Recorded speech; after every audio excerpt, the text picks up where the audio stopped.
अगर हम थोड़ा संयम बरतें, तेल की खपत कम करें, तो इससे देश और हमारी सेहत दोनों को लाभ होगा। तो पश्चिम एशिया में युद्ध से बनी परिस्थितियां इस दशक के बड़े संकटों में से एक।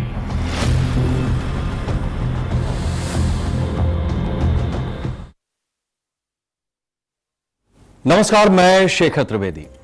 प्रधानमंत्री नरेंद्र मोदी ने देश की जनता से एक अपील की थी और उस अपील का अब व्यापक स्तर पर असर होता हुआ दिखाई दे रहा है। खास बात यह है कि अपील भले ही प्रधानमंत्री मोदी ने देशवासियों से की हो, लेकिन इसको लागू करने में खुद उन्होंने अपने से शुरुआत की है और उसी का असर है कि अब यह अपील बहुत ज्यादा जन आंदोलन में बदलने लगी। प्रधानमंत्री मोदी जब हैदराबाद में अपील करके गुजरात गए और वहां से असम, तो इस दौरान उन्होंने लोगों से जो अपील की उसे सबसे पहले अपने ऊपर लागू किया। गुजरात और असम के दौरे के दौरान प्रधानमंत्री मोदी ने अपने काफिले में इस्तेमाल होने वाली गाड़ियों की संख्या कम कर दी।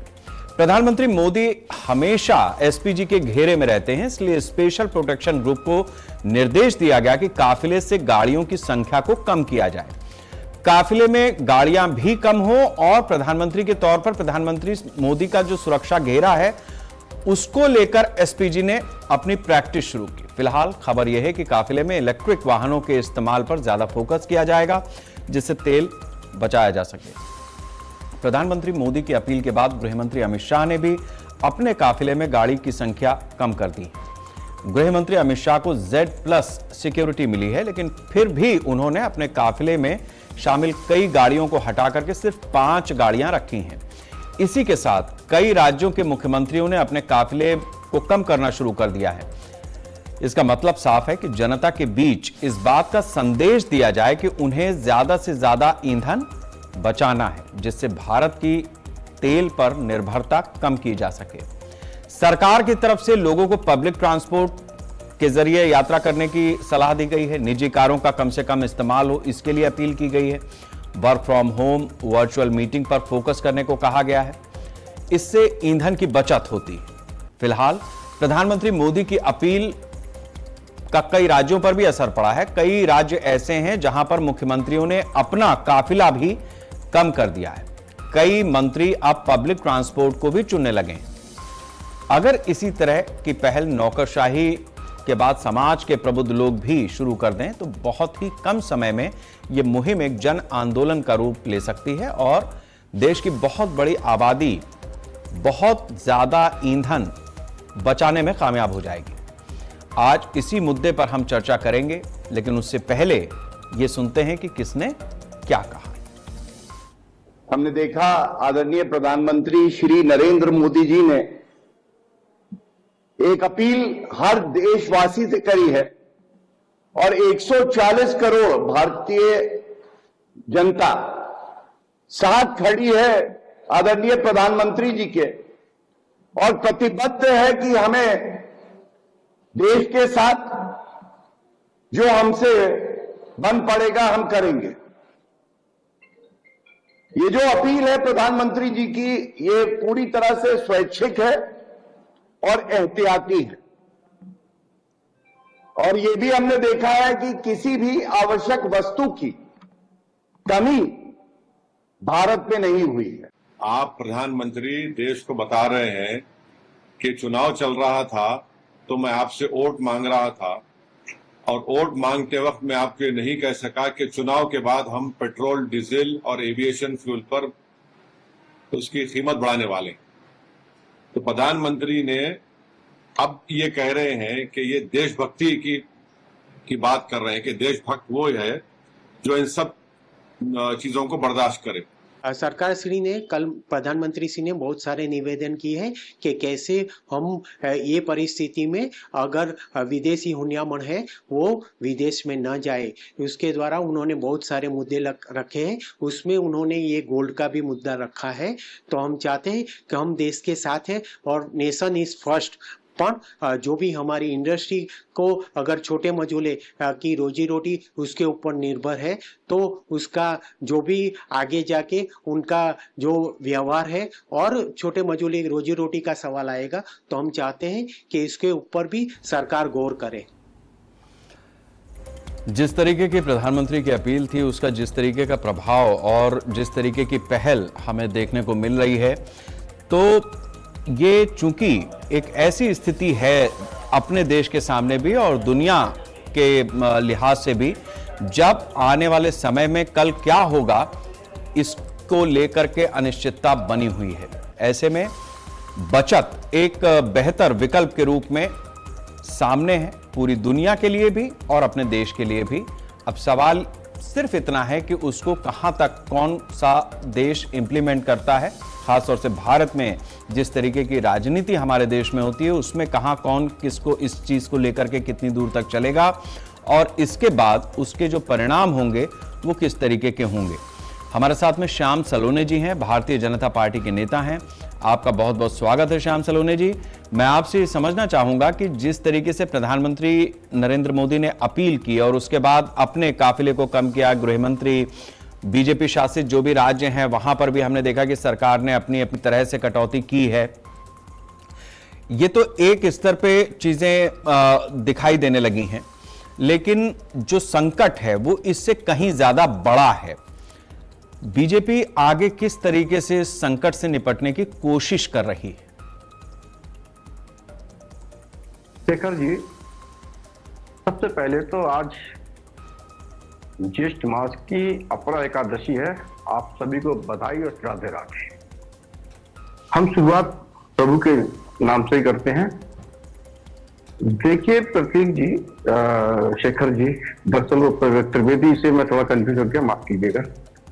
तो शेखर जी, है क्या है कि इससे पहले भी देश पर जब जब कोई संकट आए या देश ने, प्रधानमंत्री ने महसूस किया कि कोई संकट आने की संभावना है, तो तमाम प्रधानमंत्रियों ने यह अपील की।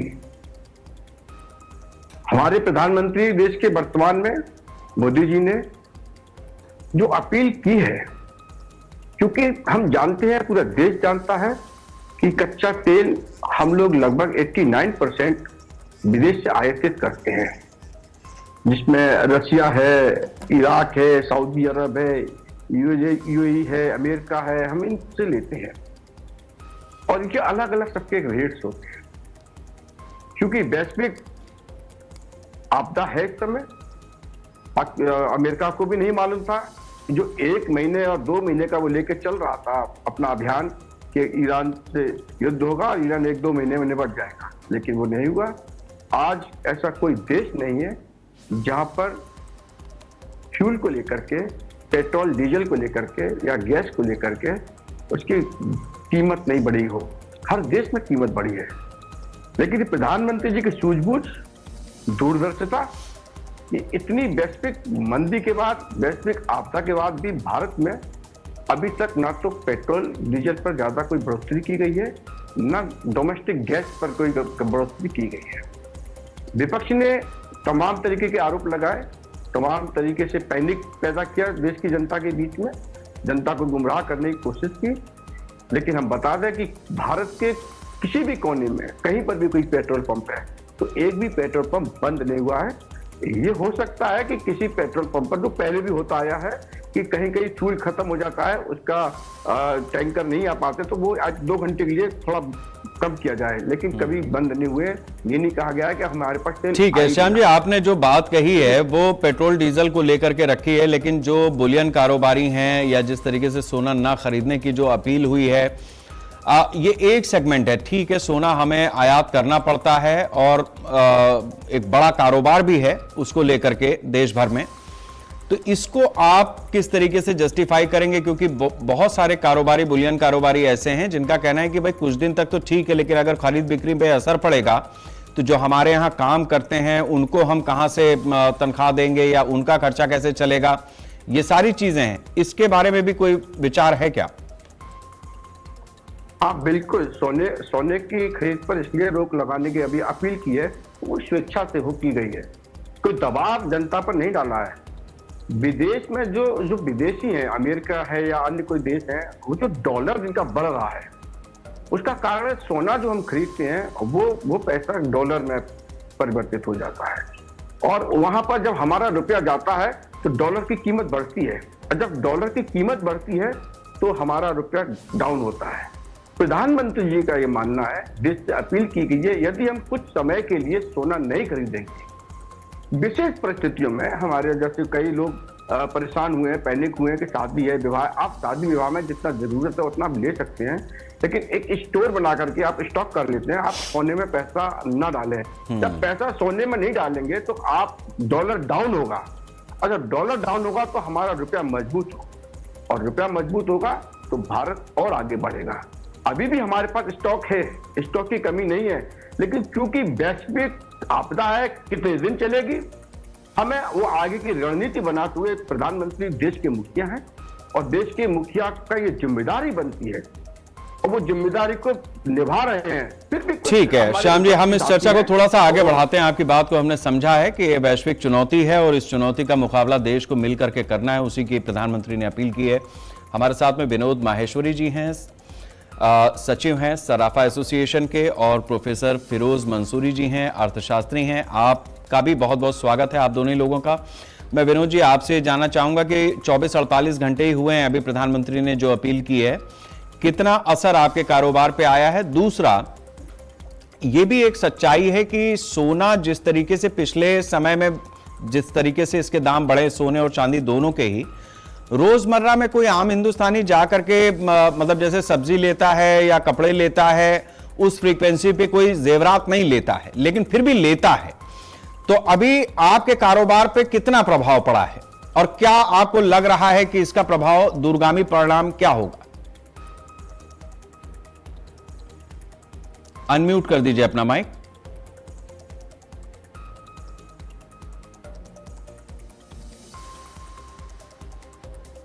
हेलो जी, हाँ जी, आप बोलें। तो सबसे पहले मैं आज की खबर के सभी व्यूअर्स को आपको बधाई देता हूं, क्योंकि आपने सराफा व्यापारी की दर्द को समझा। और इसके साथ साथ मैं, क्योंकि प्रधानमंत्री जी, हमारे प्रधानमंत्री जी ने बहुत कहा कि सोना ना खरीदें, सबसे बड़ी ये देश के लिए उन्होंने सोचा, देश के प्रति अपना आभार भी दिया। हम लोग सराफा व्यापारी हमेशा देश के साथ हैं, लेकिन हम लोग के साथ दूसरी समस्या भी है। हम लोग की समस्या स्टाफ की है, जो हमारे यहाँ स्टाफ रहता है, उनके परिवार रहता है, उसके साथ साथ हमारे कारीगर्स हैं। इससे मैं इस ज्वेलरी सेक्टर में हजारों लाखों कारीगर हैं जो इस पे काम करते हैं, उनका परिवार चलता है। तो अगर जिस एक साथ सोना नहीं खरीदेंगे तो ये समझिए कि इंडस्ट्री बिल्कुल डल की स्थिति में आ जाएगी। 80% पहले भी मार्केट डाउन था, अब चूंकि इनके प्रधानमंत्री जी की जो उद्बोधन हुआ है, उसके बाद सोने में 10%, मतलब पहले 1,55,000 1,55,00,000 जो है सोने का भाव था, अब सोने का भाव 1,65,000 हो गया। यानी खाली एक दिन के अंदर इतनी तेजी आ गई सोने के अंदर। इसी तरह चांदी में भी तेजी आ गई। तो कुल मिला के लोगों में सोने का एक अपना एक चाव है। पूरे हिंदुस्तान के अंदर सोना एक एसेट के रूप में लिया जाता है कि वो चाहे मतलब कोई बीमारी, कोई समस्या तो उनके लिए काम आएगी। इमरजेंसी में सिर्फ सोना एक ऐसा धातु है, सोना व चांदी, जो ऑल ओवर वर्ल्ड में आप कभी भी जरूरत पड़ने पर यूज कर सकते हैं। जी ठीक है, तो आपका कहना यह है कि सोने और चांदी ने तेजी पकड़ ली है। हम मंसूरी साहब आपसे ये समझना चाहेंगे कि जिस तरीके की स्थिति बनी हुई है उसको कैसे कैलकुलेट किया जाए कि प्रधानमंत्री की जो अपील है वो अपनी जगह पे है, उनका ये है कि क्राइसिस बढ़ती चली जाए और हम अपनी ही फ्रीक्वेंसी में अपने ही रोज़मर्रा के जीवन को उसी लाव लश्कर के साथ में लेते आगे बढ़ें, ये उचित नहीं होगा। दूसरी तरफ उन्होंने सोना कम खरीदने की बात कही है, तो ऐसे में आपको लगता है कि इससे जो इकोनॉमिक बैलेंस वो बनाना चाहते हैं या जिस तरीके से डॉलर्स को या विदेशी मुद्रा को रोके रहना चाहते हैं, वो पर्पस उनका सॉल्व हो जाएगा? केवल इतने भर से? देखिए दो चीजें, उसमें सोना जो आयात होता है, एक तो सेकंड विनोद जी, ये सवाल मेरा फिरोज मंसूरी जी से है, अर्थशास्त्री हैं, हमारे साथ में जुड़े। फिरोज जी, आप अपनी बात रखें, अनम्यूट कर दीजिए अपना माइक।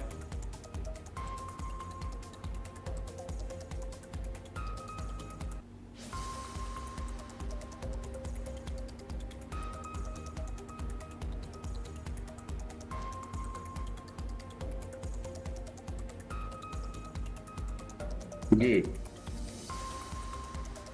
हाँ जी बोलें। आवाज आ रही है? हाँ जी बोलें आप। सबसे पहले तो जय हिंद। और देखिए, माननीय प्रधानमंत्री जी ने जो ये बयान दिया है, इसके पीछे दो वजह। एक तो वजह है कि राष्ट्र प्रधान होने के नाते ये एक प्रकार का अपने जनता को अवेयर करना है कि जो वैश्विक संकट है, जो आर्थिक संकट है, जो आने वाले समय में हमारे यहाँ एक व्यापक संकट हो सकता है विश्व के पैमाने पर, उसको ध्यान में रखकर यह काम हुआ है कि प्रधानमंत्री जागरूक कर रहे हैं। कहीं से पैनिक नहीं है, कहीं कोई दिक्कत नहीं है। मैं आपको बता दूं त्रिवेदी जी कि अभी आपके पास शेखर जी के अभी आपके पास 690.69 अरब अमेरिकी डॉलर है। आपके मुद्रा भंडार जो आरबीआई का रिपोर्ट है, वो हमारे यहाँ एक अकूत विदेशी मुद्रा भंडार है, जो येन में भी है, यूरो में भी है, बाकी दिनार में है, बाकी जो गल्फ के जो कंट्री के हैं वहां मैक्सिमम वहां की रेवेन्यू हमारे यहाँ पर है। तो प्रॉब्लम नहीं है। प्रॉब्लम है कि आर्थिक संकट का जो आने वाले समय में जो समस्या हो सकती है, उसको लेके वो अपनी जनता को अवेयर उन्होंने किया है। और इसके लिए आप जानते हैं कि हमारा जो ज्यादा से ज्यादा जो आयात हम करते हैं, वो कच्चा तेल करते हैं, सोना करते हैं। हमारा विदेशी मुद्रा भंडार जो है वो मैक्सिमम इस पे खर्च हो जाता है। इसको लेकर प्रधानमंत्री जी ने आपको सचेत किया है, आपको समय रहते हुए सावधान किया है। ना कि इसके लिए नहीं कि सर्राफा बाजार पे प्रभाव, निश्चित में प्रभाव पड़ेगा, लेकिन हमारे लोग को उन्होंने एक सही समय पर सही मामले को लेकर भाई एक बड़ी संकट ना खड़े हो जाए, इसके लिए उन्होंने कहा है। वरना ऐसा नहीं है। विदेशी मुद्रा भंडार तो 690 अरब अमेरिकी डॉलर आपके पास है। आपके पास जो विदेशी मुद्रा भंडार की कमी नहीं है, कोई दिक्कत नहीं है, लेकिन फिलहाल एक आर्थिक संकट, वैश्विक संकट देश में ना हो जाए, इसके लिए राष्ट्र प्रधान, राष्ट्र प्रमुख होने के नाते उन्होंने अपनी जनता को एक सावधान किया है कि भाई सही समय पर हम लोग काम करें। और यही वजह है कि उनके असर होने लगे हैं। अभी आप देखिएगा, कई खबर चल रहे हैं कि लोग वर्क फ्रॉम होम करने लगे हैं, साइकिल का प्रयोग करने लगे, और बहुत सारा तेजी से प्रभाव पड़ा है देश पे, जनता पे तेजी से प्रभाव पड़ा। अनावश्यक वो जो क्राउड लेके चलते थे, जो गाड़ियों का काफिला चलता था, उसमें कमी होने लगी है। मीडिया का पूरा ध्यान उसके तरफ चला गया है। तो ये सही समय पर सही फैसला है। मुझे लगता है कि देश को कहीं से कोई पैनिक होने की जरूरत नहीं है। भारत में विदेशी मुद्रा भंडार पर्याप्त मात्रा पे है, और मुझे नहीं लगता है कि कम से कम 2 साल तक देश में ऐसी संकट होगी। जी ठीक है, हम अमित श्रीवास्तव जी के पास चलेंगे, हमारे साथ में जुड़े हैं, कांग्रेस के प्रवक्ता हैं। अमित जी, आपसे समझना चाहेंगे कि कांग्रेस इस पूरे मसले को कैसे देख रही है। राजनीति अपनी जगह है, लेकिन जिस तरीके की वैश्विक स्थिति है, उसका जो इंपैक्ट देश के ऊपर है, देश में प्रधानमंत्री ने फैसला जब भी लिया है, तो अभी यहां से आप इस चीज को कैसे आगे देख रहे हैं, और कांग्रेस पार्टी अपनी तरफ से क्या इनिशिएट कर रही है ऐसे संकट के समय पे? इसी तरह के संकट की आई है।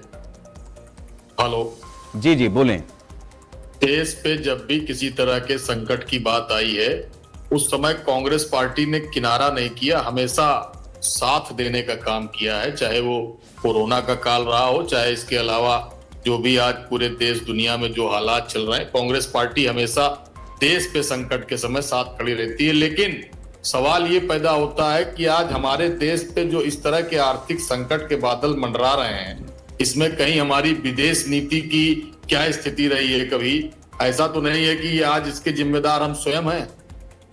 जिन देशों से हमारे संबंध बहुत अच्छे होते थे, आज हमारे संबंध कहीं ना कहीं उनसे खराब की स्थिति में क्यों आ गए? आज अमेरिका का राष्ट्रपति हमको बताएगा कि हमको तेल कहां से खरीदना है। इतने बड़े राष्ट्राध्यक्ष की हत्या हो जाती है और हमारे देश के प्रधानमंत्री जी बिल्कुल मौन स्थिति बनाए रहते हैं। वहां से बयान जारी होता है कि हम हिंदुस्तान के आवाम की वजह से तेल वहां पर दे रहे हैं। तो ये सारी स्थितियां परिस्थितियां पैदा क्यों होती हैं, मुझे लगता है इस पर विचार करने की जरूरत है।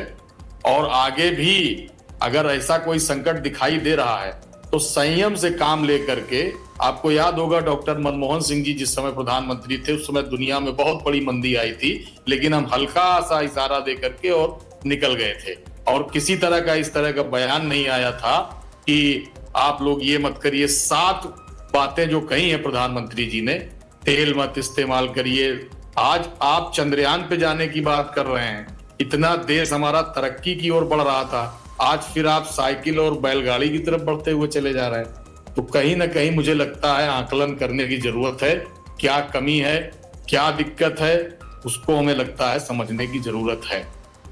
ठीक है, इसका जवाब हम श्याम सलोनी जी से ले लेते हैं। श्याम जी, एक तो कांग्रेस की तरफ से आपकी विदेश नीति पर सवाल उठा है, दूसरा यह भी कहा जा रहा है कि आपने समय रहते उचित फैसला नहीं लिया, इसलिए आज इस तरीके की स्थिति ज्यादा बड़ी दिख रही है।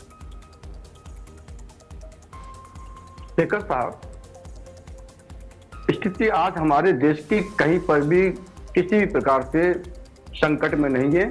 जो अमित जी कांग्रेस के प्रवक्ता बोल रहे हैं कि आज भारत संकट में है, हम संकट में नहीं है। ये ऐसी बात है बोल करके प्रधानमंत्री जी कह रहे हैं, ये मैं नहीं कह रहा। सर सुन लीजिए, अरे सर सुन लीजिए, आप सुन तो लीजिए। प्रधानमंत्री जी ने ये नहीं कहा है कि आज हम संकट में हैं। एक भी बयान अगर प्रधानमंत्री जी का हो आप मुझे दिखा देना। प्रधानमंत्री जी ने कहा है कि वैश्विक आपदा चल रही है, क्योंकि हम 89% कच्चा तेल विदेश से लेते हैं और सबको मालूम है। मनमोहन सिंह जी के समय पर जो आपने अभी बयान किए थे, मनमोहन सिंह जी ने क्या कहा था आपको मालूम है? उन्होंने कहा था कि पैसे पेड़ पर नहीं उगते हैं। इंदिरा जी ने भी बोला था 1967 का, शायद आपको याद होगा, कि सोना खरीदना बंद कर दीजिए। लाल बहादुर शास्त्री जी ने भी कहा था कि सोना लेना बंद कर दीजिए, एक हफ्ते में एक बार व्रत उपवास भी रखिए। क्योंकि जब संकट आता है तब देश के प्रधानमंत्री को देश के हित में फैसले लेने होते हैं। भारतीय जनता पार्टी ने कभी किसी प्रधानमंत्री की आलोचना नहीं की थी, कभी ये नहीं कहा था कि चुनाव के समय पे आपने ये सब घोषणा क्यों नहीं की। चुनाव आचार संहिता होती है, चुनाव आचार संहिता के समय यदि प्रधानमंत्री जी ये बोलेंगे और जनता की प्रधानमंत्री जी के प्रति चूंकि लगाव है, इस समय पूरा देश ने देखा है, कोरोना काल में भी आपने देखा होगा, और जब पूर्ण बहुमत से जीतते तो आप कहते कि प्रधानमंत्री जी ने इमोशनली ब्लैकमेल करके इस तरीके की बात करके ये कर दिया और आचार संहिता का उल्लंघन किया है। तो मैं उन लोगों को ये बता दूं जो ये बार बार ये बात कहते हैं कि चुनाव में आपने नहीं बोला, चुनाव में ना बोलना ये एक मजबूरी होती है, ना हम कोई आदेश कर सकते हैं ना हम ऐसी कोई बात कर सकते हैं। इसलिए हमने चुनाव में नहीं बोला था, ये सब बात है। हाँ, आज कोई संकट नहीं है, लेकिन संकट आ ना जाए भविष्य में। हम निर्भर हैं, ये बात सही है कि हम निर्भर हैं कच्चे तेल के लिए, और हमारा पैसा रुपया मजबूत कैसे से होगा। जिस तरह व्याख्यान कर रहे हैं, ये व्याख्यान कहीं ना कहीं गलत है। चुनाव के समय लोगों के अकाउंट में, महिलाओं के अकाउंट में पैसा डालने के लिए हमारे देश के पास पैसा है, लेकिन हमारे देश के नौजवानों को रोजगार देने के लिए पैसा नहीं है। अमित जी, आपको हर वो बात गलत लगेगी जो हमारे प्रधानमंत्री जी राष्ट्र हित में लेंगे फैसला। चलिए ठीक है, हम इस चर्चा को आगे बढ़ाते हैं, वरना यहीं पे मामला फंस जाएगा। ठीक है अमित जी, मैं आता हूं, श्याम जी मैं आता हूं। शेखर जी, मैं 5 सेकंड ले रहा हूं। प्रधानमंत्री जी ने अपील नहीं की है, केवल उन्होंने स्वयं भी और अपने मंत्रिमंडल से। ठीक है, वो हमने बताया, वो हमने खबर के रूप में ही बता दिया है जो आज हुआ है सरकार में। इन्होंने जिक्र किया कि लाल बहादुर शास्त्री जी और इंदिरा जी ने उस समय युद्ध हिंदुस्तान से सीधे चल रहा था और उस समय हम सीधे लड़ रहे थे। जब शास्त्री जी ने लाहौर में तिरंगा फहराने का काम किया और इंदिरा गांधी जी ने देश की इज्जत बचाते हुए पाकिस्तान के 2 टुकड़े कर बांग्लादेश बनाने का काम किया था।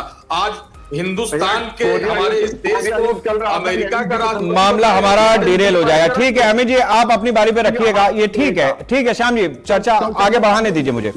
विनोद जी, मैं आपसे ये समझना चाहूंगा कि जो स्थिति अभी बनी हुई है इसमें एक चीज आप हमें ये बताएं कि जिस तरीके से हम सोने को आयात करते हैं, क्या हमारे बुलियन सराफा बाजार में कुछ ऐसा भी है कि उसका इन्वेंशन, मतलब अगर सोना हम जो आपका कारोबार है, कुछ ऐसा है जिसको हम दुनिया को बेच सकें?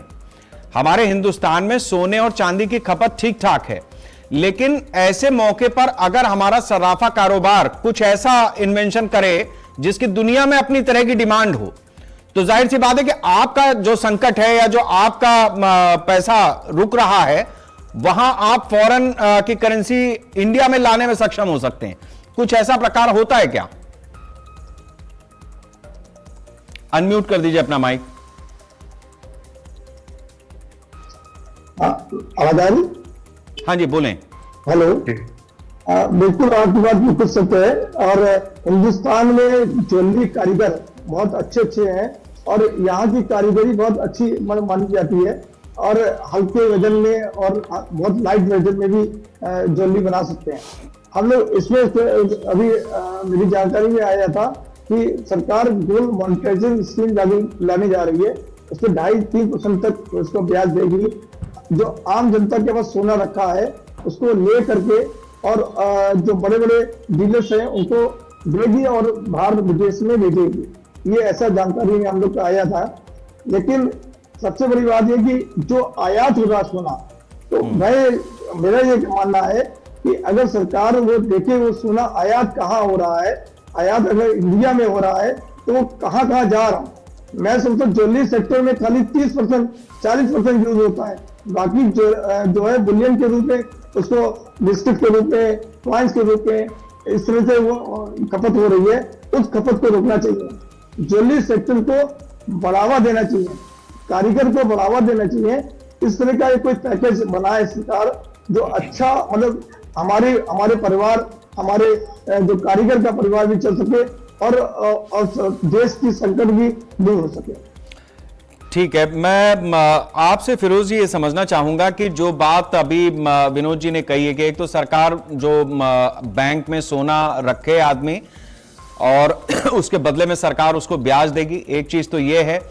दूसरा, इस तरीके की स्कीम पहले भी हमारे यहां थी कि आप गोल्ड बॉन्ड्स ले लीजिए और गोल्ड अपना अगर आप देते हैं तो उन चीजों को लेकर के सरकार उसको पिघला करके और नए प्रोडक्ट्स बना करके, मतलब सोना कैसे कम आयात हो इसकी चिंता पहले से भी हो रही है।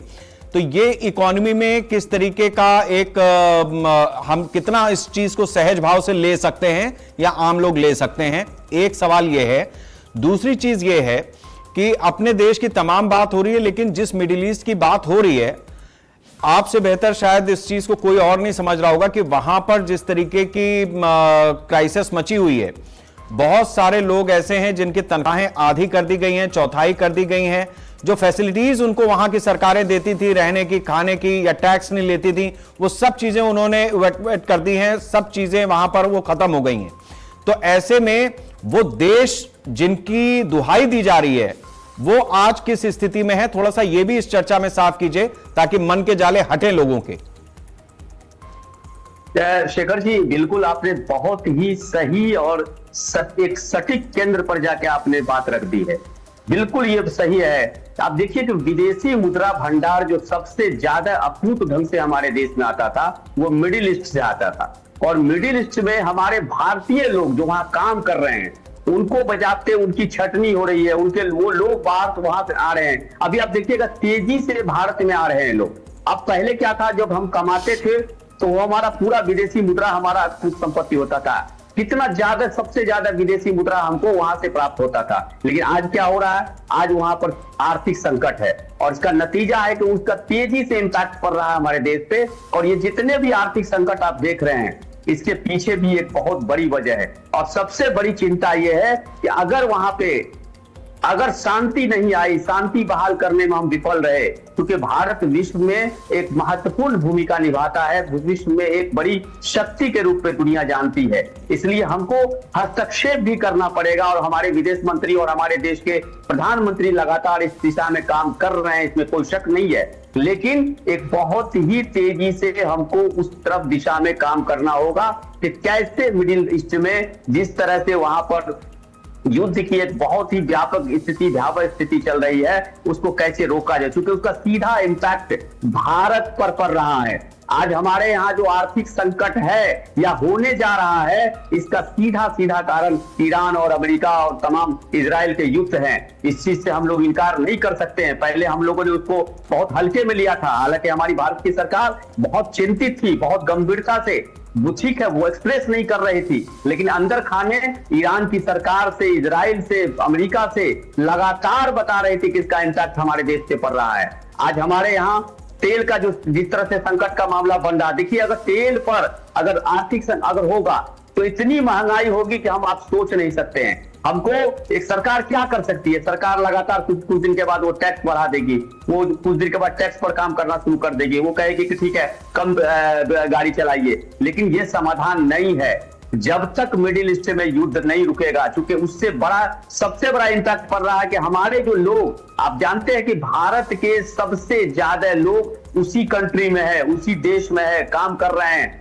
और गल्फ के जितने कंट्री में हमारे लोग हैं, वहां पे जो खबर आ रही है, वहां से जो बात हो रही है, उन लोगों का सीधा सीधा कहना है कि हमारे पूरे बिजनेस पर, हमारा बिजनेस चौपट हो रहा है, हमारी नौकरी खतरे में है। सबको जो है आपने खुद कहा कि किस तरह से उनके जो वेतन और उसकी सैलरी और तमाम तरह के, मैं देख रहा हूं कि लगातार भारत में लोग वापस आ रहे हैं। आप सोचिए, नहीं तो इसमें फिरोज साहब इसमें इसको दो तरीके से देखा जा सकता है। एक तो यह है कि हमने उस चीज का फिर यहां पे भी पैनिक क्रिएट कर दिया कि वहां से लोगों की नौकरी जा रही है और हम कैसे क्या करेंगे ये वो, लेकिन दूसरी तरफ उस देश के लिहाज से देखें तो वहां की सरकार अपने देश और अपने देश के लोगों के लिए फैसला ले रही है कि जो कुछ भी हमारे पास बचा कुचा है, या जब तक हमारी स्थिति सामान्य नहीं होती, तो जो हमारे मतलब जो भी देश है वो वहां पे उनके लोकलाइट्स के लिए वो अपने लोगों के लिए कुछ कर पाए या उनके लिए बचा पाए, तो वो अपने देश के लोगों की चिंता कर रहे हैं, हम अपने देश के लोगों की चिंता कर रहे हैं।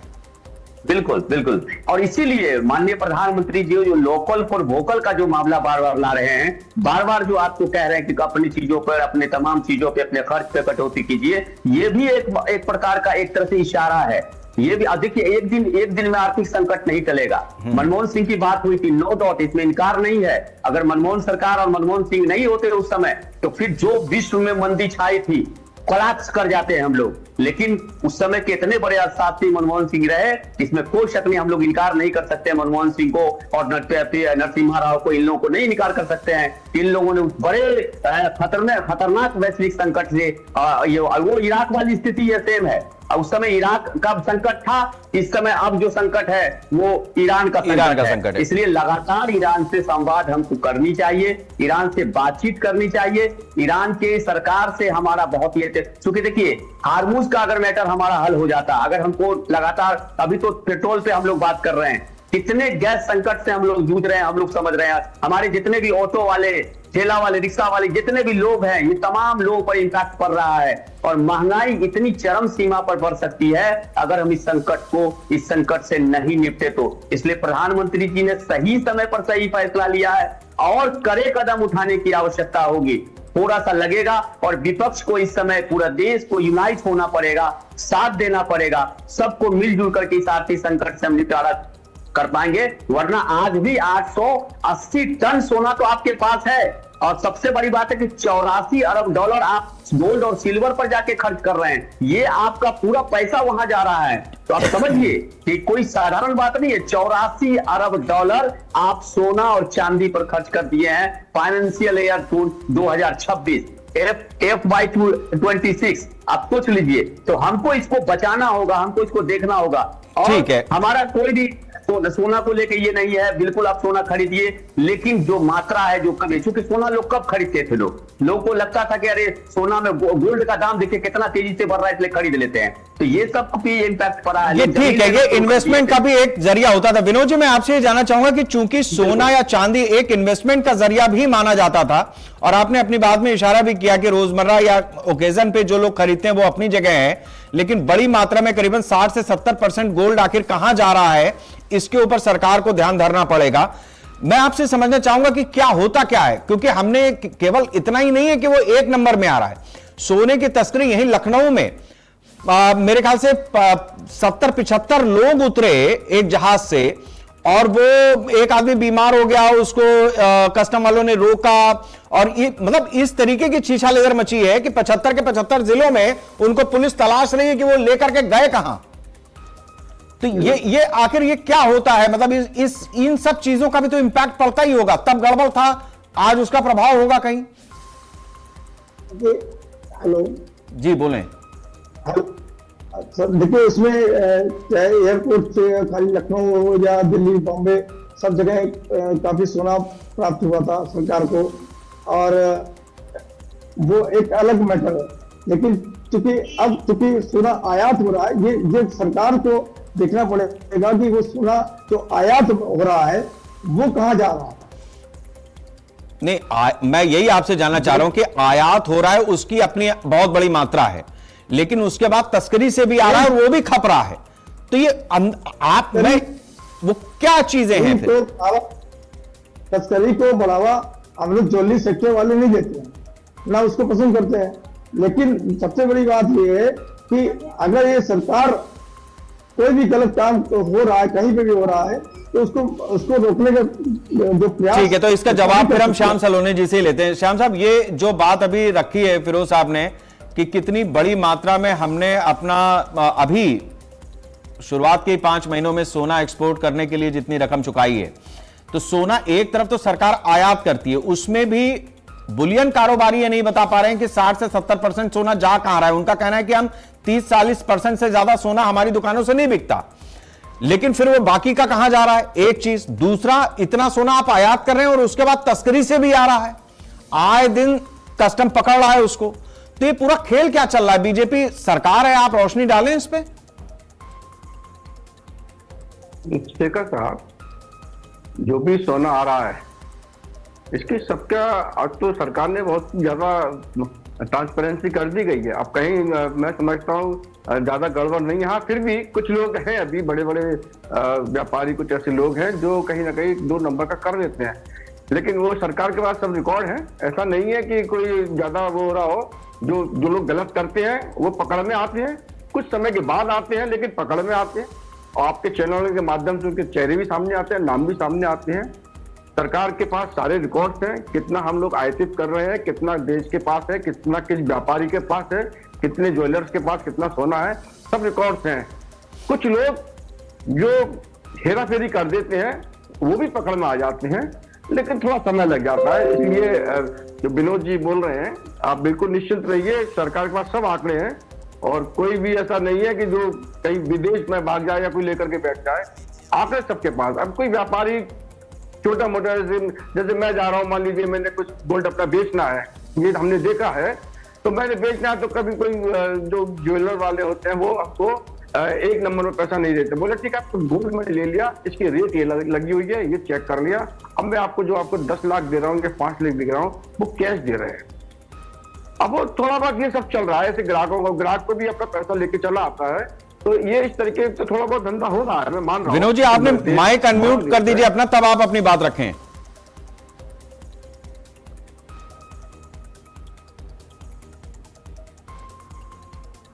अब बोलिए। हाँ विनोद जी, अब आप अपनी बात रखें।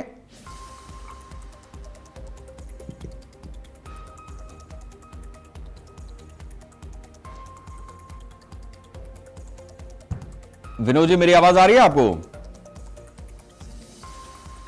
नहीं, आपने म्यूट कर रखा है अपना। श्याम जी, आप अपनी बात पूरी कर लें। जी, मैं वही बतला, जो जितना गोल्ड हम परचेज कर रहे हैं, चाहे वो व्यापारी के माध्यम से आ रहा है या सरकार के माध्यम से आ रहा है, वो कस्टम विभाग उसके जानकारी में होता ही होता है। कुछ गोल्ड यदि वो जानकारी में नहीं है तो निश्चित तौर पर ये हम लोग स्वीकार करते हैं कि कहीं ना कहीं कुछ अधिकारी, कुछ कस्टम्स के अधिकारी, कुछ व्यापारियों की मिली भगत से कहीं कुछ ऐसा किया जाता है, लेकिन वो भी पकड़ में आता है क्योंकि एक के ऊपर एक ईमानदार अधिकारी भी बैठे हुए। कहीं बेईमानी किसी के मन में आ जाती है, कुछ समय के लिए लगता है कि हमने ये अपना कर लिया, लेकिन वो भी पकड़ में आते हैं और ऐसे कई बार आपने देखा होगा पकड़ में आए हैं। हाँ, इतना अवश्य मैं मानता हूँ कि छोटे ज्वेलर्स के यहाँ छोटे छोटे जो पारिवारिक लोग हैं वो अपना गोल्ड कभी गिरवी रखने जाते हैं या बेचने जाते हैं, तो वो सुनार जो जिनको हम सुनार कहते हैं ज्वेलर्स को, वो उनको एक नंबर बना दे करके कैश दे देते हैं और कैश की कोई उनके पास उस समय लिखापढ़ी नहीं होती है और वो कितने करोड़ों में जाता होगा इस तरीके का वो एक अलग विषय है, उसका मुझे नहीं ज्ञात हो सकता, नहीं बता सकता हूँ। लेकिन जो एक नंबर बाहर से सोना आ रहा है और वो सब एक नंबर में होता है, सरकार के पास सबकी जानकारी है। ठीक है विनोद जी, मैं आपसे अब ये समझना चाहूंगा कि जिस तरीके के सोने के दाम और चांदी के दाम पिछले 24-48 घंटे में बढ़े हैं जिसका आपने जिक्र किया है, इसको आप किस तरीके से देख रहे हैं कि ये जो दाम बढ़े हैं ये पॉजिटिव साइन है या आपको लग रहा है कि एक नेगेटिव साइन है और इस पे सरकार को ध्यान रखना होगा? भाव जो बढ़े हैं प्रधानमंत्री जी की जो घोषणा के बाद थोड़ा बहुत बाजार में चीजें आई है और सोना, मैंने आपसे पहले ही कहा था कि सोना चाहे आज 1,65,000 है, चाहे 2 लाख भी हो जाएगा, तब भी जिसकी जरूरत होगी उसको लेना पड़ेगा, उसका वो लेगा, मजबूरी है। तो शादी है, घर में देना है, तो वो उसको पूर्ति कैसे करेगा। हाँ, ये जरूरी है कि जो बात अभी उन्होंने कहा कि सोने का जब दाम बढ़ेंगे तो लोग बेचने जरूर आएंगे उसको, कुछ लोग ऐसे भी होंगे जो बेचने भी आएंगे। तो ये बाजार जो है सोना चांदी, आज से वर्षों से सोना का धातु जो है हमेशा एक घर में परिवार को एक आर्थिक संकट से जूझने के लिए काम आती है। मैंने आपसे पहले भी कहा था कि जब कोई समस्या आती है घर में, हारी बीमारी समस्या कोई भी आती है, तो सोना ही एक ऐसा धातु है या चांदी ऐसी धातु है जो आपके काम आती है। तो मंगलसूत्र, महिलाओं में इतना चाव होता है सोने के प्रति कि उसको पूरा करना वो एक तरह से वो एक इन्वेस्टमेंट भी होता है और उनको आर्थिक संकट से में भी काम आता है। ये जो बात आपने कही है कि घर में अगर कोई विपदा आ जाए तो फिर उसके लिए सोना एक बेहतर विकल्प होता है, तो आज देश पे आपदा है, तो मेरे ख्याल से ये चीज अगर आप जानते हैं तो उस लिहाज से आप कारोबार भी करते होंगे, क्योंकि सबसे पहली चोट फिर इधर ही आनी है, ये भी आपको अंदाजा तो है ही है। बिल्कुल, हम ये जानते हैं अच्छी तरह और हम लोग सरकार को हमेशा सहयोग देते हैं, चाहे वो कोरोना काल हुआ हो, चाहे वो जितनी भी समस्या देश के लोगों पर आई है, और हम लोग हमेशा सहयोग दिया है, चाहे वो शास्त्री के समय हो, चाहे वो मतलब इंदिरा गांधी के समय हो, चाहे हमारे प्रधानमंत्री मोदी जी के समय हो, तो हम लोग हमेशा सहयोग दिया है। हर जगह ताली बजाना हो, हर जगह सहयोग दिया और इवन कोरोना काल में काफा व्यापारियों ने मतलब खाना तक बंटवाया है, लोगों को जा के बंटवाया है, दुकानें बंद करी है। तो हम लोग आज भी ये कहते सरकार के साथ है, सरकार ऐसा कुछ पैकेज बनाए जिससे कारीगरों का सबका काम हो सके और हम लोग का परिवार भी चल सके। ठीक है, ये चीज आपसे समझना चाहेंगे फिरोज साहब कि केवल सोना ही एक्सपोर्ट होता है ऐसा नहीं है, या हम डीजल पेट्रोल ही एक्सपोर्ट करते हैं वैसा भी नहीं है। फिरोज जी, कई चीजें ऐसी हैं जो हमारी इंडस्ट्री में उपयोग हो रही हैं और ज्यादातर चीजें ऐसी हैं जिसका हम इंपोर्ट कर ही रहे हैं।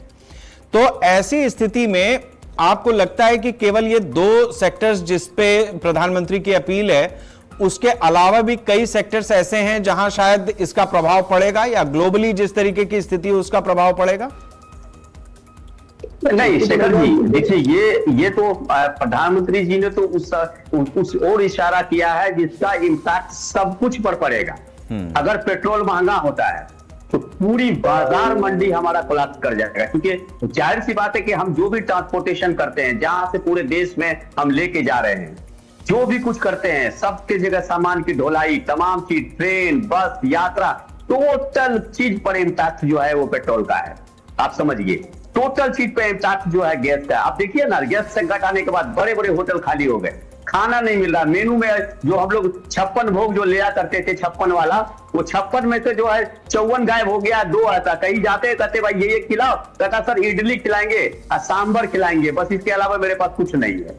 आप 4 लेन पे चले जाइए, आप 6 लेन पे चले जाइए, आप उनसे बात कीजिए ढाबे वाले से, आपको 2 मेनू मिलेगा। तो ये 56 भोग को 54 भोग जो हमारा है वो कोलैप्स कर गया। ये साधारण बात नहीं है और उसका पूरा इम्पैक्ट सब पर है। अभी तो आप देखिए नौकरी पर संकट, सबसे बड़ी बात है वर्क फ्रॉम होम की बात होने लगी।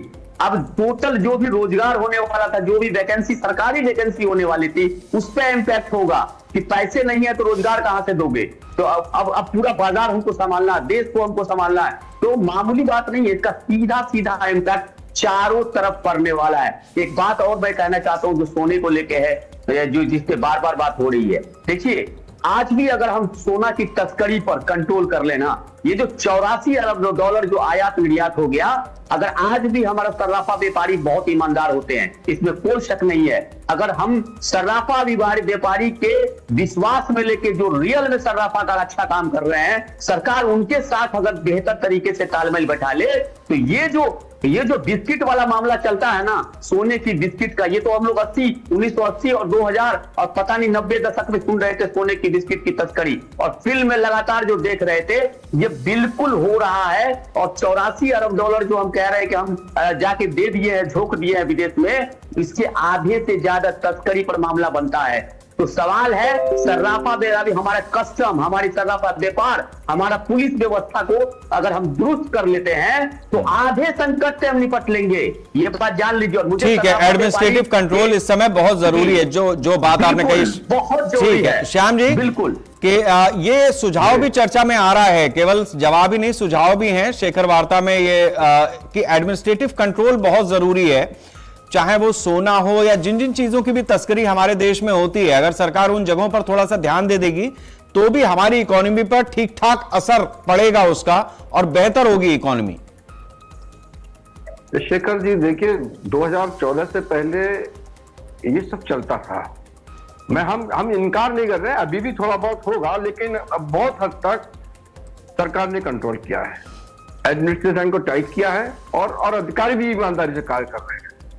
कुछ अधिकारियों की मानसिकता, क्योंकि पैसे को देख करके मन बदल जाता होगा, लेकिन वो पकड़ में आते। मैंने अभी भी कहा था, पहले तस्करी होती थी, वो तस्कर अलग अलग रूप में अपना रूप आते थे, करते थे, और वो सरकार से भी मिले होते थे, सरकार के मंत्री भी मिले होते थे, और कई मंत्रियों के घोटाले सामने आते गए। लेकिन जब से मोदी जी ने देश की बागडोर संभाली है, प्रधानमंत्री बने हैं, ना तो किसी मंत्री पर किसी प्रकार का कोई आपने घोटाला देखा हो, ना उनके कोई भी जितने भी अधिकारी हैं उनके अंदर में कार्य कर रहे हैं, किसी ने भी आप नहीं बता सकते हो कि आया हो। हाँ, फिर भी मैं मानता हूं कि कहीं ना कहीं थोड़ी बहुत गड़बड़ी होती होगी, लेकिन वो पकड़ में आती है, थोड़ा देर में आती होगी, तो कंट्रोल है। अब ऐसा कोई भी नहीं। एक सवाल जो अभी और आया चर्चा में जी, एक सवाल श्याम जी और भी आया कि वर्क फ्रॉम होम जिस तरीके से हो रहा है, या एक नौकरी जाने वाली स्थिति हो रही है बाजार पर, उसका इंपैक्ट दिखेगा क्या? इसको लेकर के भी सरकार के जहन में कुछ है क्या? लोगों के सामने रोजगार का संकट भी खड़ा होने वाला है? देखिए, नौकरी किसी की नहीं जा रही है। वर्क फ्रॉम होम इसलिए किया गया है कि हम जब जाते हैं तो होता क्या है कि मैं अपनी जॉब के लिए जा रहा हूं, अपने ऑफिस जा रहा हूं, मैं अकेला जा रहा हूं, अपनी कार मेंटेन कर रहा हूं, तो जाने में और आने में बीच में जो ट्रैफिक में वहां मैं अपनी गाड़ी को बंद नहीं कर रहा हूँ, रेड लाइट पर भी बंद नहीं कर रहा हूँ। तो तेल की हमको क्योंकि बचत करनी है, इस केवल ये उद्देश्य कुछ समय के लिए अपील की गई है कि आप इसमें हम देश हित में, जरूरी नहीं है कि हमारे सैनिक ही सीमा पर खड़े होकर के राष्ट्र की सेवा करें। आज जब विपदा आती है, संकट की घड़ी हम महसूस करते हैं कि आज देश में संकट हो सकता है, हम सब नागरिकों का फर्ज बनता है कि हम अपना कैसे योगदान करें। चलिए, भगवान राम के कार्य में गिलहरी का योगदान रहा था, ये गिलहरी से हमको सबक लेकर के अपना कितना योगदान कर सकते हैं, वो अपील की है प्रधानमंत्री जी ने। ठीक है, देशवासी का ये कर्तव्य बनता है राष्ट्र के प्रति, हम कुछ भाव राष्ट्र के लिए हमको समर्थने की क्षमता है तो हमको करनी चाहिए। चलिए, बहुत बहुत शुक्रिया श्याम जी हमारे साथ इस चर्चा में शामिल होने के लिए। अमित जी, आपका भी बहुत शुक्रिया विनोद जी आपका भी बहुत शुक्रिया। प्रोफेसर फिरोज मंसूरी जी आपका भी बहुत बहुत शुक्रिया हमारे साथ इस चर्चा में शामिल होने के लिए। गिलहरी ने जब प्रभु श्री राम श्रीलंका पर चढ़ाई कर रहे थे और वो पुल राम सेतु बन रहा था, तो एक गिलहरी समंदर पे जाती, रेत में लौटती और वापस आकर के जो पत्थर नल और नील डाल रहे थे समंदर में उनके ऊपर उलट पुलट करके और चली जाती। राम ने पूछा कि भाई ये क्यों कर रही हो, इस तरीके से क्या होगा? तो उसने कहा नहीं, मैं बीच का जो जुड़ाव है उसको और ज्यादा पुख्ता कर रही हूं और अपना योगदान दे रही हूं इस राम सेतु के बनने में। यही गिलहरी योगदान एक एक देश के व्यक्ति से उम्मीद की जाती है किसी भी सरकार के द्वारा किसी भी कालखंड में जब इस तरीके की आपदा आती है। सोने और चांदी में आम भारतीय खरीदारी तभी करता है या उसको लेता है इस नियत से कि यह हमारे बुरे वक्त में काम आएगा। आज दुनिया की जो स्थिति बनी हुई है उसमें चूंकि संकट वैश्विक है, इसलिए खतरा धीरे धीरे बढ़ रहा है, हमारी तरफ भी आ रहा है। वो पूरी तरीके से आए, हमें प्रभावित करे, हमें चोट पहुंचाए, उससे बेहतर है कि हम संभल जाएं। बस इतना ही है, गिलहरी योगदान से हमें संभलना है। नमस्कार। अगर हम थोड़ा संयम बरतें, तेल की खपत कम करें, तो इससे देश और हमारी सेहत दोनों को लाभ होगा। तो पश्चिम एशिया में युद्ध से बनी परिस्थितियां इस दशक के बड़े संकटों में से एक